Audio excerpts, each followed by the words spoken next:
ঈদের নামাজ শেষ, চারদিকে তাকবীরের ধ্বনি, কোলাকুলি, হাসি আর আনন্দে ভরে ওঠে পুরো পরিবেশ। সবাই একে অপরকে জড়িয়ে ধরে বলছে ঈদ মোবারক।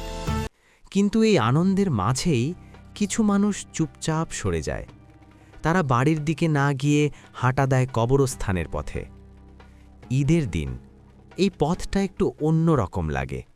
প্রতিটা পা ফেলতে ফেলতে মনে পড়ে যায় সেই মানুষগুলোর কথা, যাদের সাথে একসময় ঈদ কাটত। কবরস্থানে ঢুকতেই সব কিছু নীরব হয়ে যায়।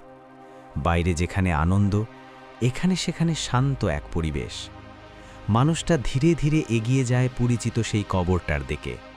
সামনে দাঁড়িয়ে থাকে, কিছুক্ষণ চুপ, কোনো কথা নেই, শুধু মাটির দিকে তাকিয়ে থাকে। মনে পড়ে একসময় এই মানুষটাই পাশে থাকতেন। ঈদের সকালে ডাক দিতেন, হাসতেন, কথা বলতেন। আজ তিনি নেই, শুধু স্মৃতি আছে। ধীরে ধীরে হাত তুলে দোয়া করে, আল্লাহ তাকে মাফ করে দিন, তাকে জান্নাত দিন। কণ্ঠ ভারী হয়ে আসে, চোখের পানি নীরবে গড়িয়ে পড়ে। চারপাশে তাকালে দেখা যায় একা না সে, আরও অনেকেই এসেছে। সবার চোখে একই অনুভূতি, ভালোবাসা আর হারানোর কষ্ট।